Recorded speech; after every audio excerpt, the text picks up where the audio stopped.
BYU's undefeated. Well, they're obviously the favorite in the Big 12, just by lieu of their record, of course. Who's challenging them? Drake Tolocked on Big 12 here to discuss that with me. I don't know, Drake. Nobody actually wants to win this league. I'm convinced BYU will lose at least one regular season game or at least the conference championship game. The magic has to end at some point, right? Wink, wink. Serious question. Who wants to win this league? What? Good answer. For Big 12 fans, the first thing they'll think when they hear that is, did you not know about the Colorado Buffs who have only lost one game in conference, or the BYU Cougars who are undefeated in conference, or both teams that are on a winning streak and playing maybe Colorado their best football quite possibly, and for BYU they just have this knack for winning games at the very end when they need to, or blowing people out like they did UCF or Kansas State. So if you think about nobody wanting to win the Big 12, I would say nobody outside of two teams wants to win the Big 12 right now. Kansas State slipping against Houston, Iowa State losing 2 straight. But all you need for the conference championship is 2 teams, BYU and Colorado. And both of those teams are on a crash course for the Big 12 championship game. So maybe nobody does want to win this conference if it was a 14-team league, sans those 2 teams. But guess what, Spencer? They still exist in this league. And unlike Utah, which has brought us down to 15 now, those 2 are here and they're winning football games. And as long as that's the case, the Big 12's got the Buffs and the Cougars in a college football playoff matchup in Arlington where if BYU loses, you might get 2 teams in. Yeah, I think that's the only scenario where you get 2 teams in. I think Colorado's schedule coming down the stretch with Utah not being any good and Kansas having a sub 500 record. Kansas still capable of going bowling, by the way, after their upset of Iowa State last week. Some people picked Utah and Kansas to make the Big 12 championship game. I don't know who those people are. Joel Klatt. And you and I said Joel Klatt just may not know ball. Yeah. Preseason we said it also. Exactly, which is why we are on this show and Joel Klatt obviously is not. So those 2 teams are on Colorado's schedule coming down the stretch. BYU has to go to Tempe and play Arizona State. I ask you right now, you have to place $50, probably with our friends at FanDuel, on one of those teams losing coming down the stretch. Who are you banking on? Oh, man. The problem with BYU is they play so many of their 3 teams that are hot right now. I mean, Houston's playing its best football. TCU's playing its best football. Arizona State, the very same. That's where it gets a bit fuzzy. Now, is BYU at home on a night game this week? Yeah, no doubt. They're great in that scenario, but still, those 3 games are a gauntlet. And for Colorado, well, you've already mentioned, now all of a sudden the Buffs are not just a Big 12 contender, but a college football playoff contender. They have to keep winning. Both of these teams have to keep winning because of that Kansas State loss. The Wildcats are hoping the Buffs will lose. They drop into a tiebreaker scenario somehow, and there Kansas State sits waiting for the Big 12 championship. And Spencer, I think you would agree, if Kansas State wins the Big 12 championship, you might not be looking at a first-round bye. That 4 seed might go to Boise State. I mean, there's a legitimate scenario where the Big 12 gets really snubbed by a Kansas State or even a Colorado victory in the Big 12 championship. But to answer the question you asked, I do think because BYU seems like this team of wild destiny, Colorado might slip first, though I'm not very confident that BYU's schedule the rest of the way is that easy, though I do see Utah and Kansas both giving the Buffs at least a little trouble. The great thing about this league is it's even more spectacular than we anticipated before the season. Before the year, we came in and said this is going to be the most competitive. This is going to be the deepest conference championship race in the country. Now, the SEC certainly has a case to be made here, but I don't feel like the bottom of the SEC can beat the top of the SEC.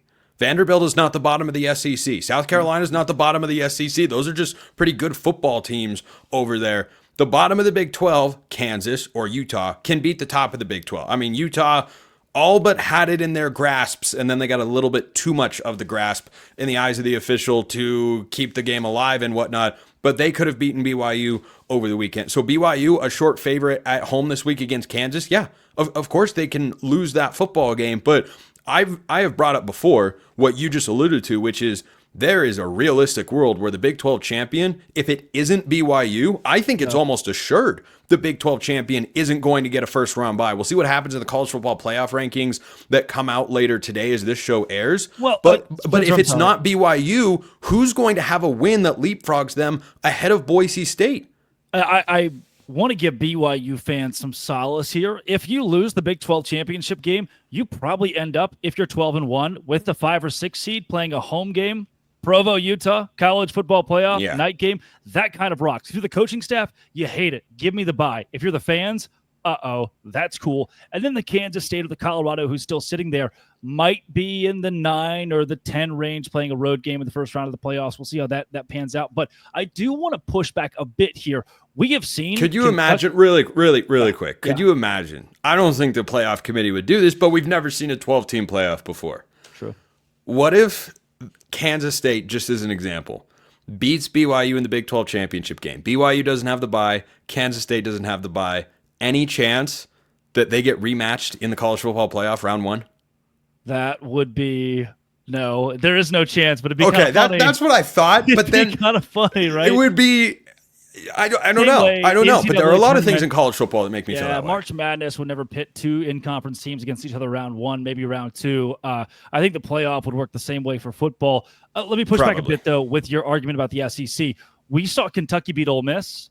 We saw Ole Miss beat Georgia. Like the cream of the crop in the SEC right now. Ole Miss lost to Georgia, but they pushed Georgia. Yes, that's a fair point.